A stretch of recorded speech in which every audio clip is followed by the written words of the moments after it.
Have you ever wondered if sticking needles all over your body can help you get pregnant?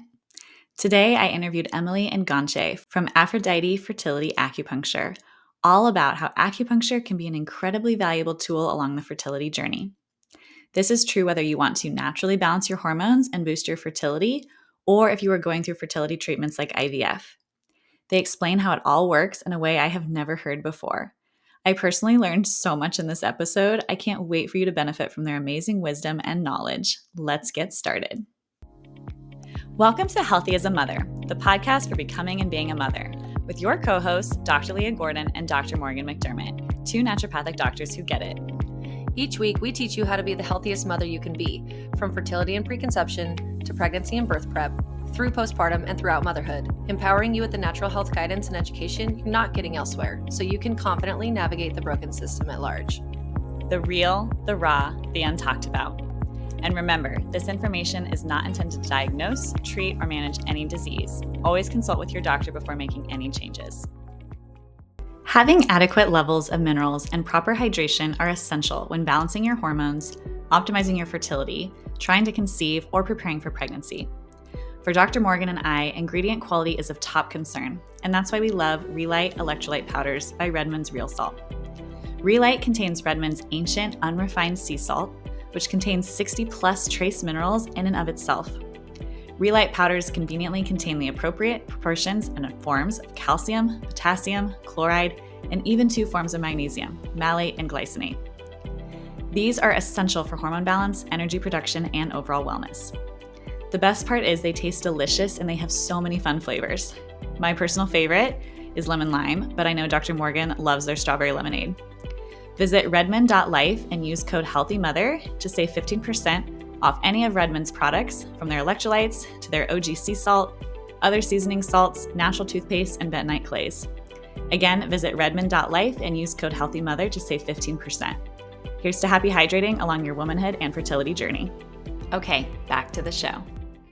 I'm so excited to be interviewing the amazing women Emily and Ghoncheh at Aphrodite Fertility Acupuncture, which is a practice dedicated to helping women achieve their dream of pregnancy.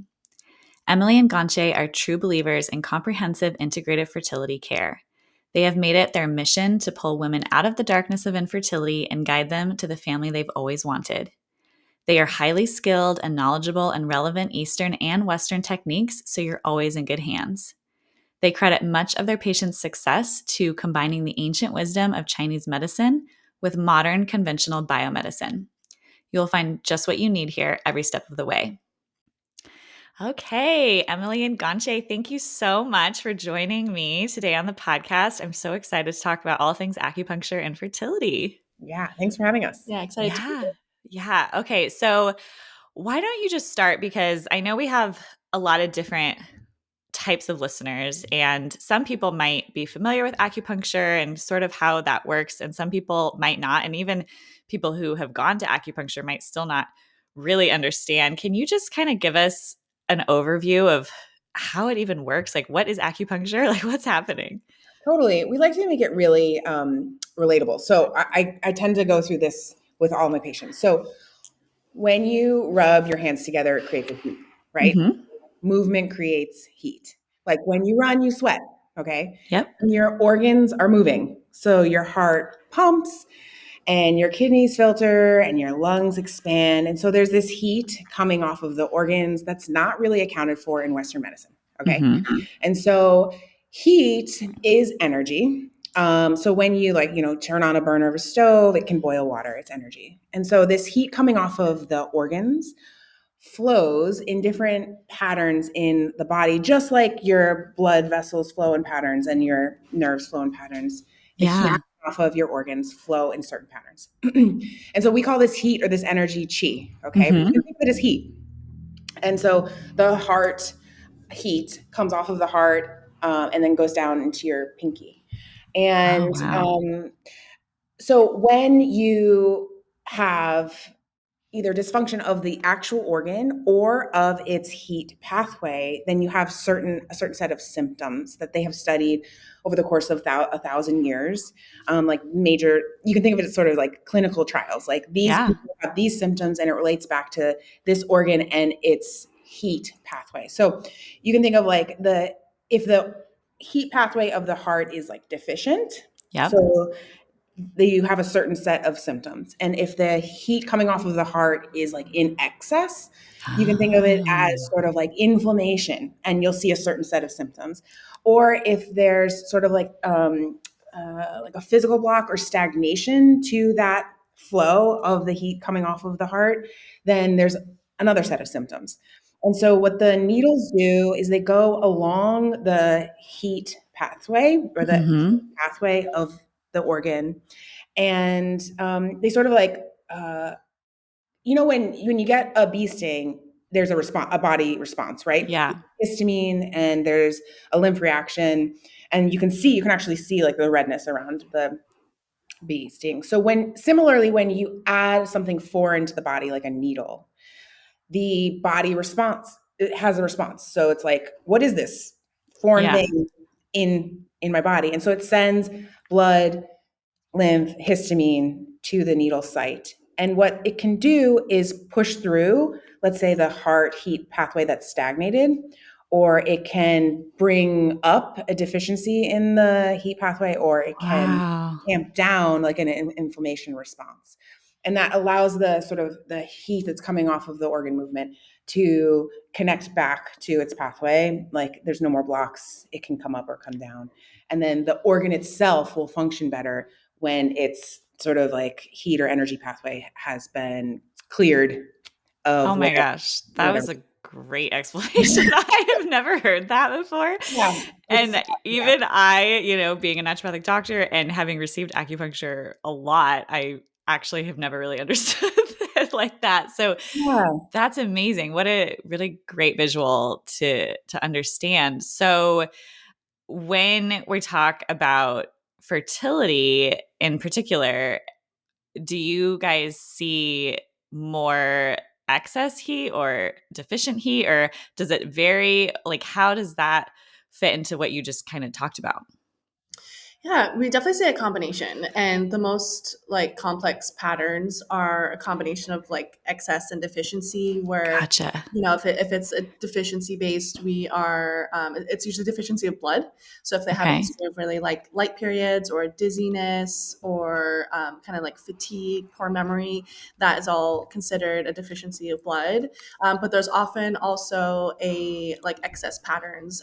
So in Chinese medicine, we talk about the liver organ or the liver pathway that has a lot to do with our like mental emotional state. So sometimes if the energetic function of the liver is like stagnated, that is also kind of a type of like excess pattern that can cause things like migraines or tinnitus or just like really tight wiry muscles. So it's a combination of things that we're seeing, and that acupuncture is really great at kind of like teasing apart which is which, and we work to kind of clear or tamp down the excess and really kind of bring down the nervous system, reduce those symptoms, but also like nourish and like tonify and like rebuild them.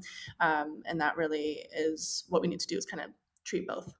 Yeah, I'd say also like a common pattern is someone comes in and they lay down and their abdomen is literally cold.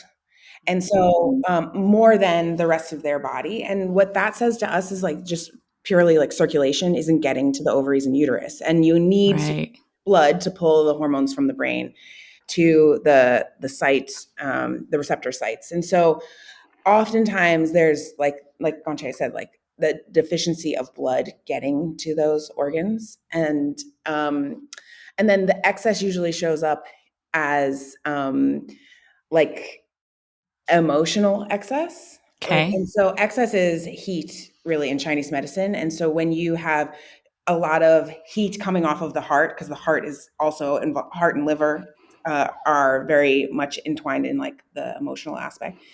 If you think of heat always rises. Okay. Yeah. So if there's like too much heat coming off of these organs, it will rise to the head. And then you will have like anxiety, you will have insomnia, you'll have difficulty sleeping. This is like literal heat coming up. And oftentimes women feel flushed here and have cold. So like the deficiencies in the uterus and ovaries, so cold abdomen, and then the heat rising. And instead of like cold and heat merging into that sort of like yin and yang, they have like really separated. And that also creates a sense of being sort of out of body. Like a lot of women describe infertility as like not feeling like themselves. Like, I wish my body was working, not feeling like themselves. And it's just like sort of separation of like these two different patterns. That's so interesting. So when you say blood deficiency, because I know when I've been to acupuncture at different times, I feel like some of the terms that are used correlate with the, I'm a naturopathic doctor, but I know in Chinese medicine, you still consider how we practice more Western-like. And some of the terms kind of correlate and some are different. So when you say blood deficiency, does that literally mean someone doesn't have enough blood? Or is that in reference to something else, like your blood's not very rich in nutrients or that your blood isn't moving well? Like, can you describe that for people? Because I think that comes up a lot, especially when we talk about menstrual cycles and people will be like, eat blood building foods. And people are like, what are you talking about? Yeah. That's such a cool question. You likely have enough blood circulating through your system. The way we see it as it's nutritive properties that the physical like substance of blood is there, but it's not acting on the tissues the way that it should be. Gotcha. Yeah. And I'd say like so blood in Chinese medicine is also considered classified as like yin, and yin is like your blood and your fluid and your substance. It's like your grounding qualities of your body, and yang is like effervescence and the energy of your body. And so when you have blood deficiency, there's a sort of lack of the ability of the to feel grounded, and blood is substance, so it will ground you. Gotcha. And so we're talking both about sort of like the energetics of the blood, and it probably, if we were talking like correlation to Western, has to do, if I had to sort of guess what the Chinese were trying to get at, is like the sort of, like the amino acid base and sort of like molecular base of blood. Yeah. That the structure, like things are carried in the blood, and that is very rooted versus like the heat that comes off of you when you sweat. Like that is very like effervescent. And so blood deficiency shows up as, it can actually show up as like anemia. So there's like the direct correlation, but then it can also show up as sort of being pale. That's also very like in the physical body. Gotcha. Light periods.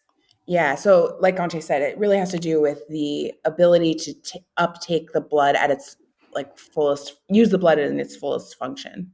Gotcha. And what's so interesting about like the like excess and deficiency, like we were talking about in the beginning, is that by having like a deficiency of blood where the blood's not getting to where it needs to go, or like really nourishing whether that's like the tissues itself, the uterine lining, or like the spirit and helping them feel grounded, but there will also be like blood stagnation. So the two kind of like go hand in hand, where if there's not enough blood, think of like a river flowing, where if there's really little river in the water, it's going to like pool in these like little shallow pools and be kind of like stagnant, and there's sediment and kind of a thickening of the water as opposed to it like flowing as a river. So the two kind of go hand in hand.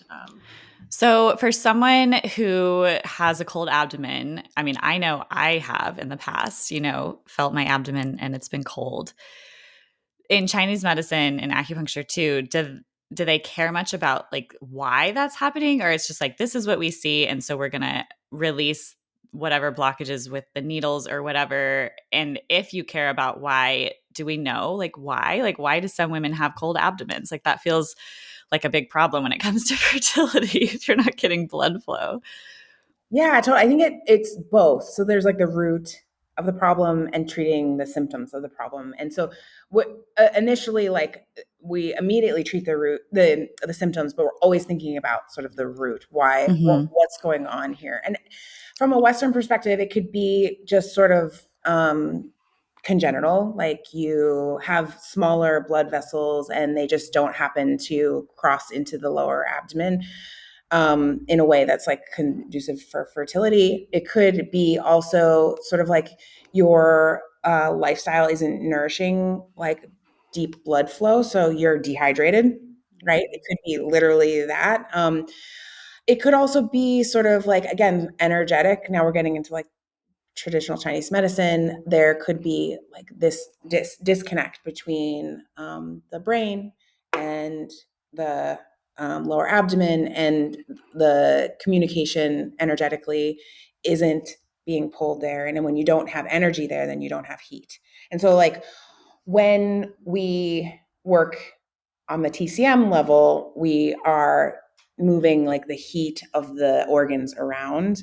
When we're working on the Western medicine, we're literally just putting needles over the ovaries, which will cause a response from a foreign body entering like the abdomen, and like blood will respond.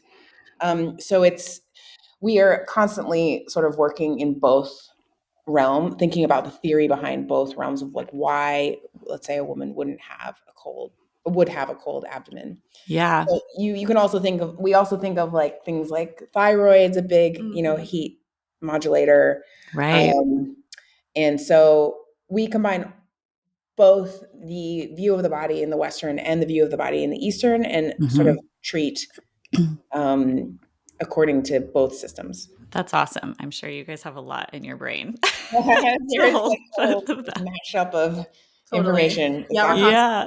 switching between different frameworks. It's really cool. Oh my gosh, that's so fascinating. So I know, so you've talked about kind of deficiency, and I know that the term liver comes up a lot in Chinese medicine, but then we talk about the liver, in the Western side of its ability to detox and sort of get rid of hormones and stuff. So are those correlated when someone says like, I have a liver qi deficiency or something like that? Does that mean that you can't detox well, or is it more on the heat side like that you're talking about? Do those correlate? Because I know with fertility, the liver is important in our world, but maybe for different reasons. Can you kind of talk to me about the liver and what that means? Yeah, so the liver is like in Chinese medicine, it has in Western medicine, it has a lot of function in processing, right? Yeah. Like, and so all that processing creates a lot of heat, like start from the beginning, right? And so all of that heat usually comes out in this energy we call qi. So liver qi is the ability of the liver to process hormones. Okay, Gotcha. You want to think of it that way, sort of correlating. And oftentimes that excess, like it's very young, so it's very like masculine energy, if you want to think of it, like very outward and go and forward. And so oftentimes that gets excessive and stagnates.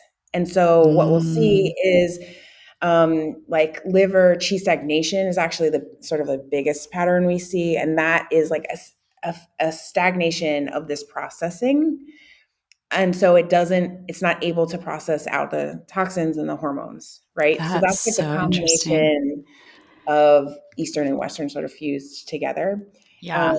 I'm asking all these questions really selfishly because I like, these are the things I feel like I've been told, but I think it's helpful to like relate them back because even for me, like I shared with you guys before the talk that I've been really sick in my pregnancies, and I know the acupuncturist I was seeing here in Idaho said like so many times, like all of the signs, whatever they were pointing to my liver having an issue.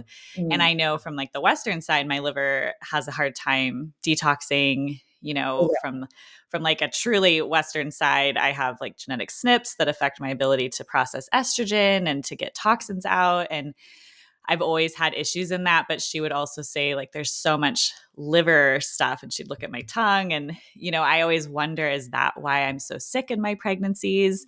Or is that, something different because I don't know, it's like hard for me to process things and get stuff out. So I just wondered how that kind of correlated too. Because for someone listening, I think acupuncture is not only helpful for getting pregnant, but maybe optimizing your body before you actually are. Can you speak to that? Like, how does that correlate to have? Yeah. Before we go on to the pre-pregnancy, I just want to address like the liver. So when you have this sort of stagnation, right? the energy that of the liver has a certain pathway, right? Yep. And let's say yours is has a congenital inability, right, to like process that. So the heat from the liver's like trying really hard, producing all this heat, and it gets like stagnated. And then when that gets stagnated, like all your organs are in your abdomen, right? And so when it gets stagnated, like the organs near it like also get sort of stagnated, and right next near the liver is like the stomach.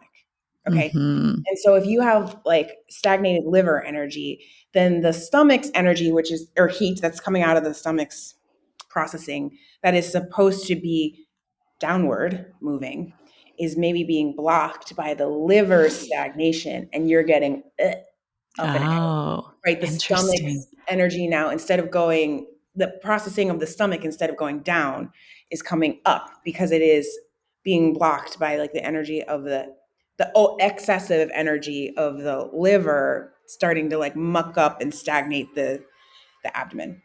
And so that makes total sense.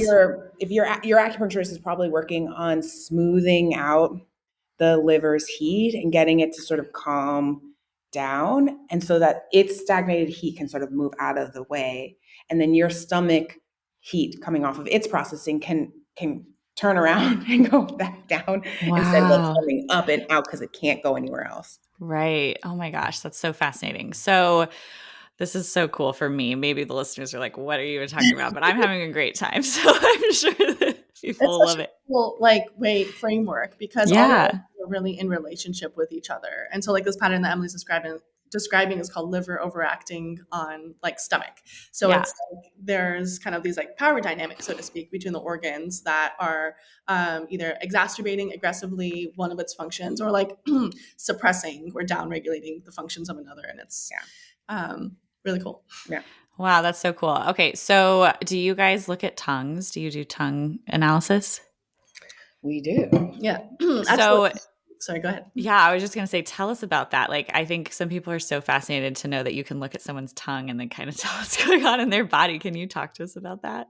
Yeah, so the tongue is a map of the internal organs. So if you look at the tongue, all of the major internal organs, so the liver, the stomach, the kidneys, the heart, and the lungs, are all mapped onto the surface of the tongue. So by looking at the tongue and the different areas of it, we're able to tell how like the energetic function of those internal organs are functioning, but also the state of the fluids in the body.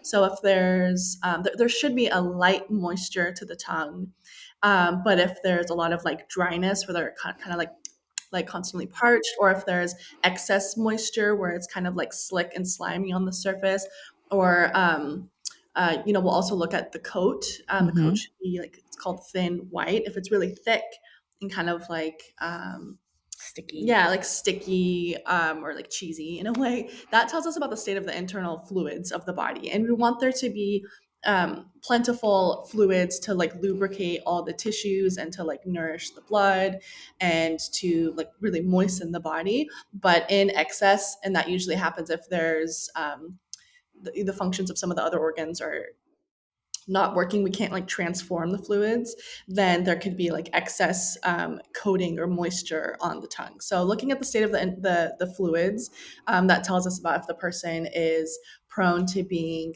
like damp, so if they're prone to more like brain fog, fatigue, like low energy after eating, kind of maybe prone to like yeast infections, or if they're more like dry or like yin deficient. So insomnia or irritability or like thirst, that tells us about the fluids. And then also the shape of the tongue is really informative. So we look at both like how far out someone's able to stick out their tongue. They're only able to What does that mean?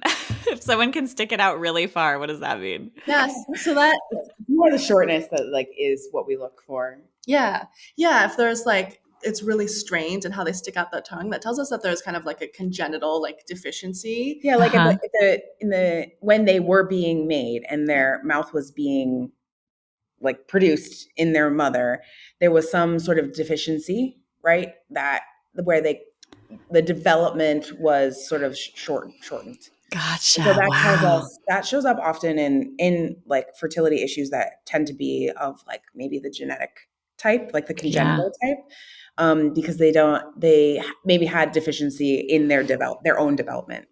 Interesting. Wow. But sort of at its simplest, like the tongue is a muscle, right? And looking at the tongue tells us the state of the muscles and the tissues of your body at Wow, its that root, is right? so cool. So, for people who are listening, if they want to go look in the mirror and they have things like patches or Yes. cracks or like thick coatings or redness and things like that, these are all not, ideal, right? Like this would be a good reason to go see an acupuncturist and see what's going Yeah. on. Yeah, and it's like the tongue does change over time. Oh, The yeah. pulse is more very quickly changing. The tongue is more representative of like a period of time, whereas the pulse is just kind of like that particular moment. Acute, yeah. Let's say they just stairs or something, but you always want to get good light coming in, and cracks like fissures. And then also like the shape, if it's like really puffy, that tells you about like the state of your digestion, if you're prone to like loose stools or fatigue, or if it's just like really red, going back to the liver. The liver is mapped onto the sides of the tongue, so if it's really red on the sides or there's no coat on the sides, that tells us that there's just like deficient like kind of fluid moisture in the body. So What about like an empty patch? Like I've been experiencing that a lot in my pregnancy, and it changes all the time. My tongue is different like every single day. I'm like, what is going on? But it'll be like a smooth, like glossy patch, that's not white, like kind of in the back. What does that mean? That usually that has to do with like stomach heat, like patchwork. And that Poor makes stomach. totally so much sense, right? Your liver is overacting, your stomach heat is coming up, like you are suffering from this, you know, a moment in your pregnancy where that is all coming up and out, and it's showing up because it's not like we're just sort of like, oh, what does that mean? Like these things have been mapped and correlated over like a thousand, almost like 2,000 years. Yeah, So that's it makes amazing. complete sense. Wow. Other patterns that we often see especially in infertility, are like a red-tipped tongue. Yep. And that's like the tip of the tongue is correlated to the heart again, and so that's sort of a heart heat being excessive, meaning like the emotional component being high, and then not being able to ground that heat from coming up. So you have anxiety and insomnia and maybe like night sweating. Oh my gosh, that's so fascinating. I just think this is all so fascinating. So, for someone who is thinking about kids, maybe they aren't struggling with infertility, but they just are thinking about kids, do you think that acupuncture is helpful for them, or this acupuncture is better for people who are trying to conceive and not having success, or what? Like, tell me who should go to acupuncture who's thinking about kids.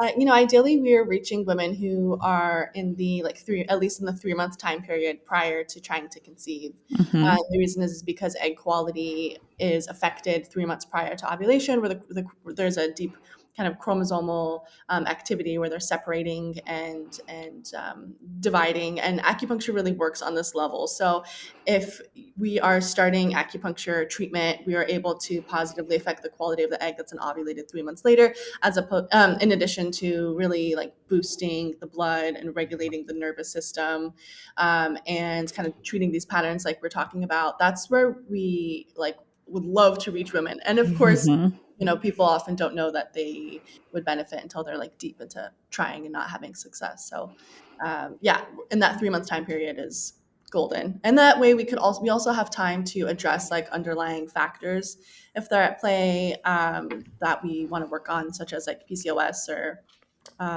inflammation or other things like that. So, go ahead. No, I think like ideally we like at its root we want to work on the chromosomal level of optimizing egg quality, and as you know, there's the critical 90 days before attempting to conceive. But oftentimes people are like, well, I don't know what's going on. We've been trying for a long time, or I'm in IVF and like we haven't had success, so I might as well try magic. And they turn to us, right? So we need to really see most of our patients in the middle when they suspect that they have some deep sort of infertility issues. And so what we can do at those periods is we actually do a lot of deep sort of diagnosis work in helping, and also helping women sort of advocate for how to talk to their MD or their REI about like what factors besides sort of surface level could we be addressing or looking further at. So we do like a lot of coaching and advocacy help for these women, and explaining sort of what their doctor is attempting. We do a drawing of like the HPO axis for every patient who comes in, and then like overlay sort of IVF medication on top of that. So it's like a lot of education. So oftentimes these women come in feeling very lost. Yeah. Like, what is going on, and what is my doctor doing, and why isn't it working? And like, so we open the door to like education. Yeah. And then in that, on top of that, we add Eastern medicine to help sort of calm the body, regulate the nervous system, which can create all of the sort of heat dysfunction of the organs, right? Because that's at the sort of central level. And then work on, the sort of symptoms of infertility. So it's more than just Eastern medicine. It's like really, like all of it. Human process. Let's take a quick break to hear a word from our sponsors. There are so many factors that impact egg quality. Stress, toxins, and energy issues are just a few. Stress and toxins increase oxidative damage that negatively impact your eggs, and eggs need adequate mitochondrial energy to mature properly. It's so important to support your eggs no matter where you are along your fertility journey. I personally love Needed's egg support product to do just that. I helped design this formula, so I obviously love it, but even if I hadn't, it would be the one I would recommend to my patients and clients. This formula is an antioxidant and mitochondrial powerhouse that supports oxidative damage and the energy powerhouses, mitochondria. It has key ingredients like L-carnitine, green tea extract, PQQ, and ALA. I love pairing it with Needed's prenatal to get your essential nutrients, as well as their CoQ10 for an antioxidant boost. Visit thisisneeded.com and use code HEALTHYMOTHER at checkout to save 20% off your first order. Again, visit thisisneeded.com and use code HEALTHYMOTHER to save 20%. Okay, now back to the show. That's amazing. So with someone, for example, a lot of medicine is looking at clues, both in the physical and in labs and assessments and however it's done, and putting people into groups and categories. Like you mentioned PCOS, in the Western model, someone with PCOS or polycystic ovarian syndrome would have a similar collection of symptoms, or evidence like polycystic ovaries, lots of cysts on the ovaries, high androgens or high testosterone, irregular cycles, and then you're kind of put into this box of PCOS. In Chinese medicine and TCM, which is traditional Chinese medicine for people who don't know, is that similar? Like, would most women coming in with quote unquote something like PCOS or endometriosis, would they have similar patterns that you're talking about with these heat and excess? Or someone could have a traditional conventional diagnosis, like 10 women could have the same conventional diagnosis but present completely differently in Chinese medicine? Yeah, absolutely. So there's this phrase in Chinese medicine called like one disease, 100 patterns, 100 patterns of disease. So there's, someone could have, 10 different people could have a Western medicine like diagnosis, but present completely differently. Clinically, we have kind of seen patterns with different different women who have PCOS but present completely differently, and how that kind of slots into a few different Chinese medicine patterns. So that's something that we like kind of have identified clinically, but they're often like really, really different. And even with PCOS, there's so many different ways that it could present that is not like according to that hitting 2 out of the 3 criteria. So much of our work is educational, like Emily described. And I think what really makes us stand out, like compared to other acupuncturists is that like we're very like solutions oriented. Yeah. It's like we're helping to identify what could be at play, but then giving them an action plan. Like, here's what to do. Here's what to talk to your doctor about. Like, we can make this better. You know, I had a patient once who went to see another acupuncturist who was just like hit with like all these different like Chinese medicine diagnoses that they didn't understand, that they're like, oh my God, I'm so deficient, you know, which is like such a charged word. And no idea like how to treat it. And so we are really here to like, yes, we're treating, you know, according to your Chinese medicine pattern, but we're also here to like uplift you and support you, know that there's like a path forward. We're not just gonna like slap diagnoses on you and make you feel like that's all that you have, if that makes sense. Yeah. So are there certain conditions around fertility that acupuncture excels at exceptionally? Like if someone came to you and saw you for a period of time, maybe they wouldn't need to go down the IVF path or something like that. Like, are there things that shine more than others? And are there other conditions where you're like, we help, but they might still need additional support? You know, I don't know. I'm just thinking like endo, for example. Yeah. I don't know how endometriosis, I think, is just like really challenging. Maybe you guys have different experiences with it, but something like PCOS might be something easier to support than something like endo. But where do you guys see that in your world? Yeah, it is. Speaking to like sort of the last question, it is all curated to how the patient comes in. So yes, where acupuncture absolutely shines is like anovulation. Like we can get you to ovulate, like absolutely. Whether that is in like if it presents in the PCOS world or hypothalamic amenorrhea, like we can get you to ovulate for amazing. Sure. And then the things that need sort of integrative care are there's oftentimes women come in with diminished ovarian reserve and they don't know that they have it, right? And then we get their blood drawn, and let's say, you know, their AMH is like 0.1, you know, and they're like 36. Yeah. And you're like, we could spend the time to help you get pregnant, regulate your hormones, and it could take, you know, 4 cycles. But like the goal is to get you pregnant. Like, and so we don't want to you know, put Eastern medicine first and take like the long road and the natural road to get you. Like, there is urgency to your case, especially if you want to have more than one kid. And that's when we're like, let's work integratively. Like, here, let's point you to the IVF doctor that we trust here. And like, the goal isn't for us to be like, oh, Eastern medicine is the best medicine. You know, like, it's like the goal is healthy, happy baby. So like, if that means getting you to an IVF doctor, like, let's go. Like, here's who we trust. Yeah. So it's really evaluating where someone's at, where they're at in their timeline. So how does that work with your integration with fertility clinics? Because I do see, you know, even me going through IVF, I feel like the IVF clinics are really more open to acupuncture than like any other like integrative support, which is great. I don't really know how that has come about because they're kind of, you know, most clinics are kind of clueless about everything else.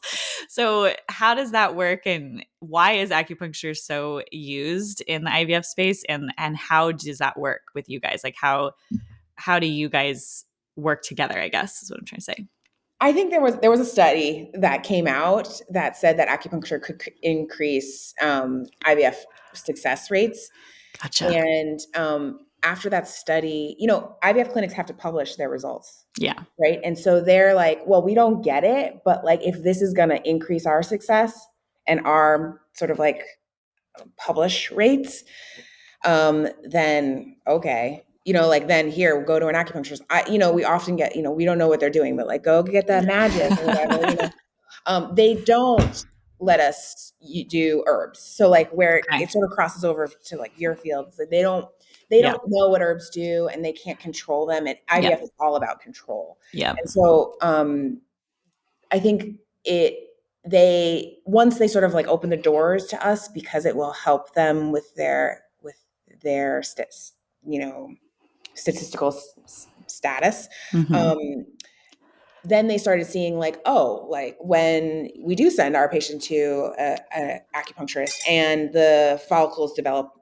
well when they had like, let's say, stopped, and then they go back after acupuncture and the follicles like had started to growing again, like, then they're like, okay, we don't know how it works, but like they start to gain trust in like what we're doing and what we can and how we can influence in a positive way their outcomes. That's awesome. And then the doctors that we work with here, the one, Dr. Chang. Mm-hmm. Yeah, he's my doctor. He's your doctor, yes.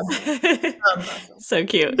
Yeah, he's amazing, and he is from Japan, so I think they're just more open to it in general. And then the other IVF clinic that we talk about often to our patients is Pearl. Yep. They Dr. Davis went through IVF, and so she used acupuncture, so it's like she viscerally understands the benefit as well. Yeah. Yeah. So for anyone listening, you guys are in San Diego and Dr. Chang is at Hanabusa IVF and Mini Pearl. It's called Mini Pearl, right? Yeah. Pearl and Mini IVF. Or Pearl. Yeah. Mini IVF. Yeah. They both do Mini IVF. I sought out Dr. Chang because he was a big pioneer in Mini IVF. They're both great clinics that I recommend. So even if you live in like the LA area, I have a bunch of patients who have like driven down to see them. So I'm sure there's great clinics in LA. I just don't know them, like I do the San Diego world. And even now, since I've moved to Idaho, I fly back for my transfers and stuff because I just love them so much. Yeah. So shout out to them. Amazing. So how does that work? Do you guys ever work with people who are doing medicated cycles, not necessarily IVF? And can you help people's like response? Because I know a lot of my patients who have come to me after doing medicated rounds feel so terrible. They almost feel worse than they did before going in. Is that something that you can help with? And how sort of does that work? Yeah, absolutely. So that's really like the kind of the first step in dipping their toe into like Western medical, like Western fertility support. Before moving into IVF, if they've been trying for a period of time and we're not getting there, and we see, let's say their luteal phase is trending shorter and it's 11, 10, 9 days, and they're having lots of spotting before their period starting, then we could consider doing like a medicated natural transfer cycle through medicated natural like timed intercourse cycle. Yeah. So we'd recommend they talk to their doctor about doing like letrozole or Clomid to support that follicular development. And then we have our patients use a device called Anido. So it's a hormone tracking device that doesn't only track LH, but also estrogen and progesterone. And so we're able to see in real time like how their follicles are responding and how their hormones are responding to the medication.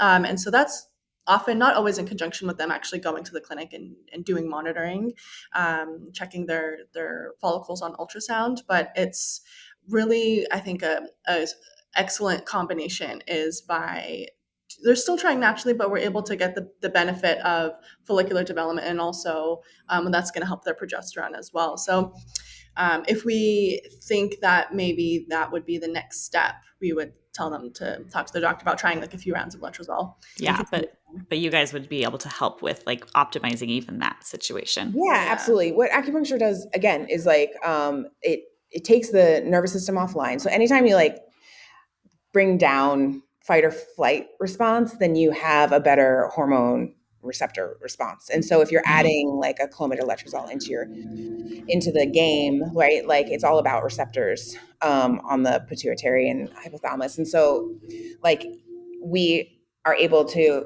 take the sort of guard off the body. And then also with blood flow, again, like it with the needles over the ovaries, and it's just bringing what the medication is doing on the brain, particularly for like these intro medicated cycles, down, and like the hormone response down to the ovaries, and then having the needles particularly right over the ovaries and almost tapping on the ovaries, I would say, gets a better response as well. So like, when you let's say massage a muscle, then your muscle feels better. Same thing if you insert needles over the ovaries, then they like respond better.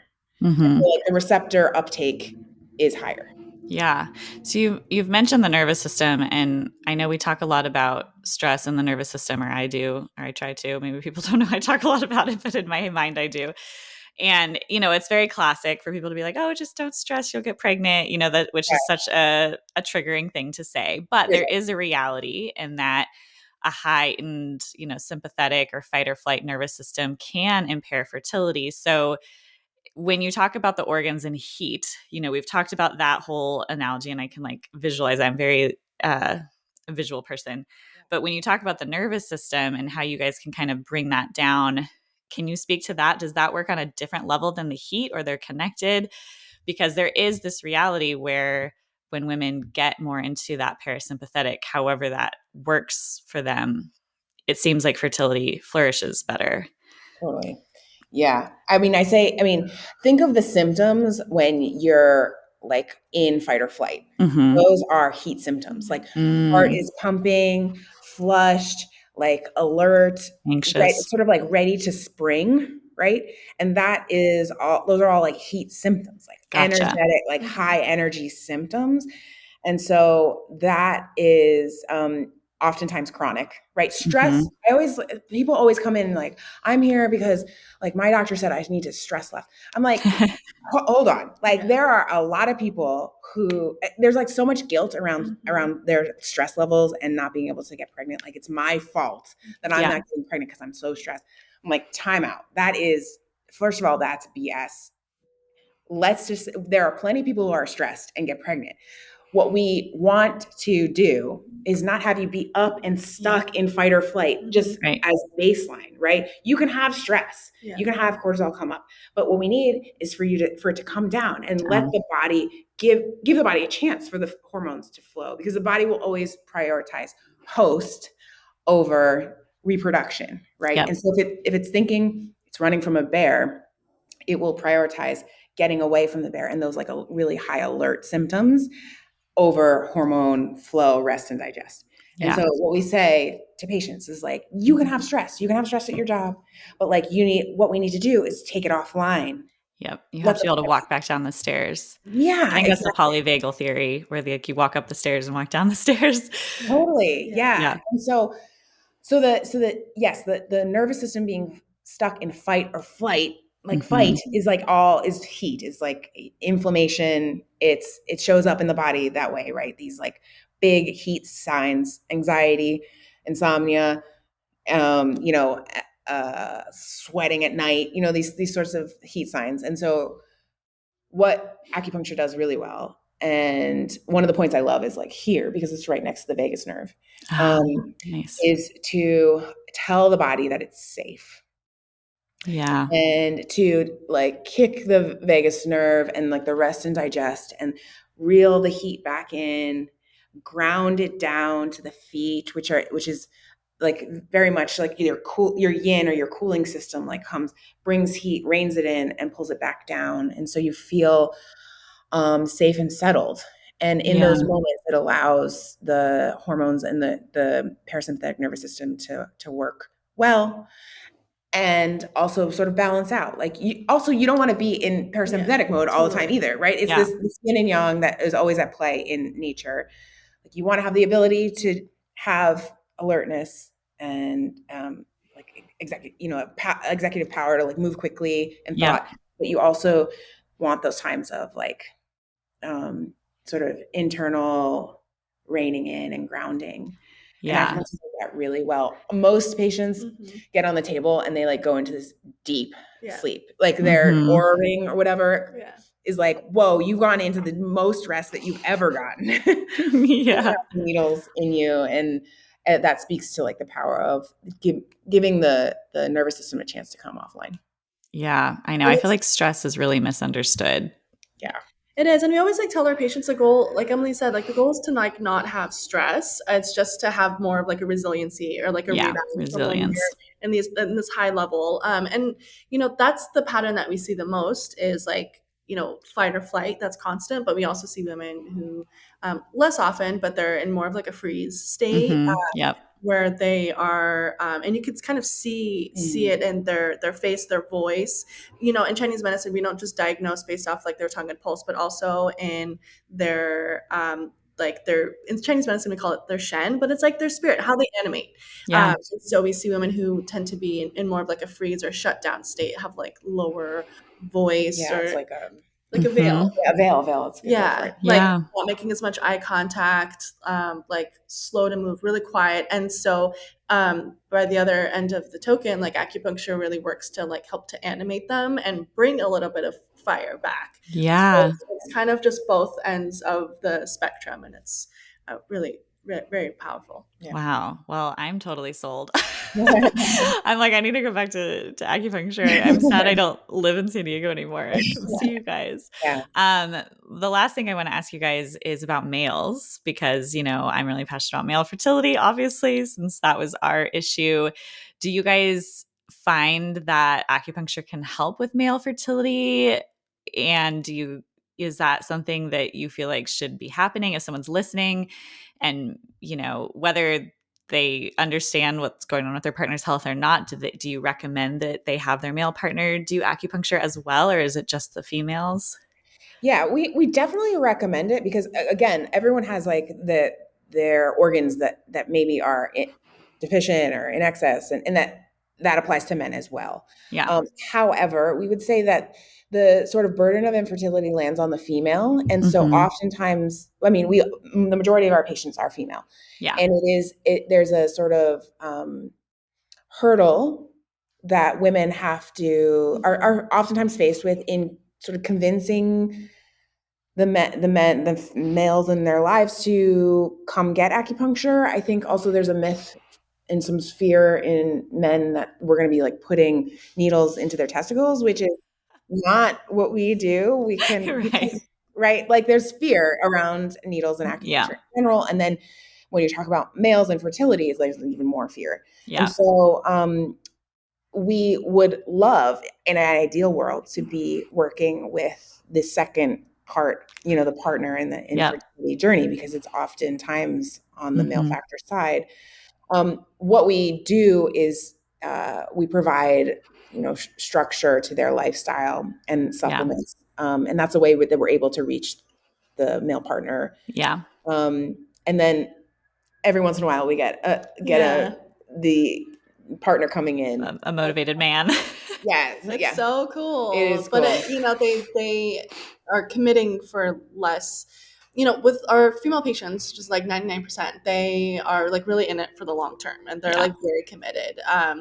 With the male partners who have the male factor, they're just coming in for like a short term, Yep. IVF, maybe for like 4 to 6 weeks prior to like providing their sample, at the time of fertilization. So it's like a lot shorter, but Yeah. like when we can get them in, it's so cool, and they also end up feeling great. Yeah. But it is a high like hurdle to jump with even Yeah. getting the male partner on board with the lifestyle changes. Like Yeah. it's like a real resistance in them stopping to smoke weed, or Yeah. like cooling down on the energy drinks. But I just really coach our patients. I like it. Sometimes they need a little bit of time, but like Yeah. some male partners definitely There's almost resistant. like if the male were to like admit they had a piece in it, it's like a hit to their Their manliness, ego. Yep. right? Like, oh, my sperm are strong. Like, Yep. Oh yeah, I see it all the time. my sperm are gonna get you pregnant. Like Yeah. it's a weird hit to like their machismo or whatever Yeah.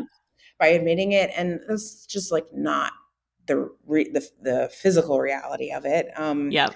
But that's the sort of burden we have to jump. And also they also aren't living their period every Yeah. month. And so they're just like, oh, it'll happen when it happens. And the female is like getting her period every month and like physically feeling the response of not being pregnant, and like it's hitting them emotionally. It's emotional. Yeah. So much more because there's a physical aspect to like a no, right? Like a not pregnant. And so there's a lot of coaching on like how to speak to their partner about it.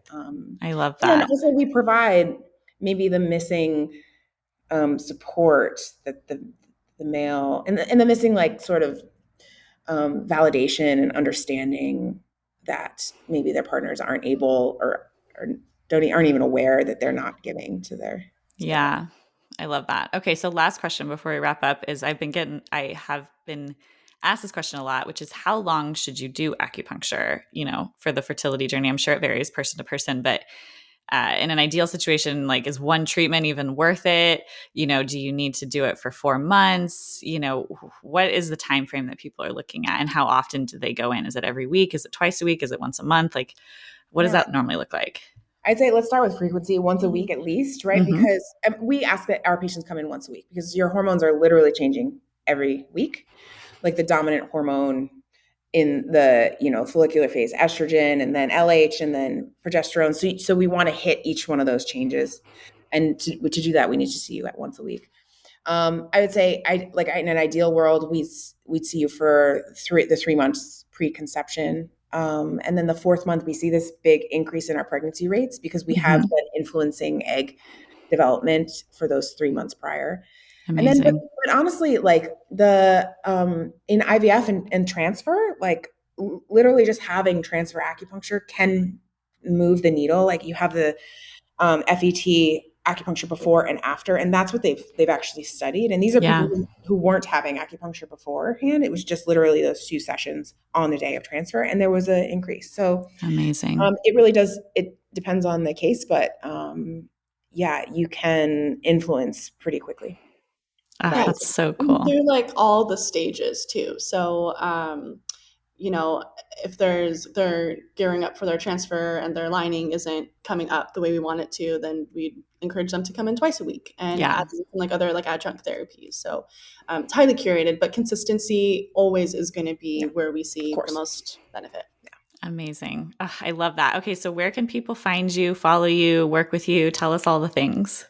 Yes. Our website is Aphrodite Fertility.com, and so are all of our socials. So Instagram, there's a ton of we're an education brand, heavy brand. So there's a ton of information on our Instagram and also on our website, and we have a blog.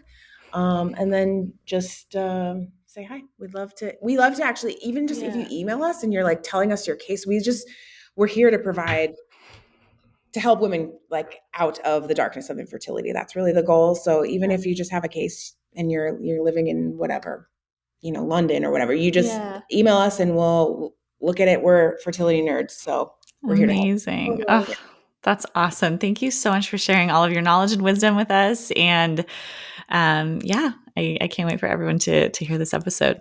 Yeah, it was great chatting with you. This was fun. Yeah. Of course. Do you have your heart set on starting a family and are eagerly preparing to begin trying within the year? Have you been actively trying to conceive for several months? Do you have a burning desire to optimize your chances of conception and avoid the distressing path of infertility? Or have you been navigating infertility for a while, yet you yearn for new solutions, a supportive environment, and an approach that addresses the root causes of infertility? Our current fertility system is broken. Many couples receive almost zero support on optimizing their health and improving their chances of conceiving before or while trying to have a baby. 1 in 7 couples end up trying for over a year and then are often shuttled into the medication or reproductive technologies route like IVF. Although there is a time and a place for these tools, so many couples would have different outcomes if they had the education, resources, and support I provide in my fertility formula program. This program is a step-by-step, doctor-designed, holistic fertility solution for the couple who wants to conceive optimally. And it includes everything a couple needs to know with all of the resources I've created over many years seeing patients in practice. From mastering the cycle to boosting egg and sperm quality, balancing hormones, investigating female and male fertility, having access to order your own labs, both hormones and functional medicine labs, nourishing the body with eating and managing that whole aspect, fostering fertility energy, ditching toxins, reducing stress, rebalancing the gut and vaginal microbiomes, and detoxing prior to pregnancy. This program has it all. On top of that, it includes the bonus modules of breaking up with birth control, optimizing IVF if that ever becomes needed, and my pregnancy loss guide. This is the holistic information and step-by-step guidance you aren't getting from your regular doctor that will only improve your chances of conception and the health of your future baby, no matter where you are along your fertility journey, or no matter what support you might need, whether that's getting pregnant naturally or going through IUI or IVF. Visit www.womanhoodwellness.com/fertility formula and use code HEALTHYMOTHER to save 15% off the entire program. Again, that's www.womanhoodwellness.com/fertility formula and use code HEALTHYMOTHER to save 15%. Thanks for listening to this episode of the Healthy as a Mother podcast. In order for others to hear this information, please leave a review with Apple Podcasts, subscribe, and send to a friend who could benefit from this content. We're so excited to share more on becoming and being a mother next time. And please remember that the ideas and views of this podcast are for informational purposes only and are not intended to serve as a substitute for medical care of any kind, including the diagnosis or treatment of any illness or disease. Consult with your provider before integrating this information into your own care plan. And remember, a healthier future starts now, and it starts with you.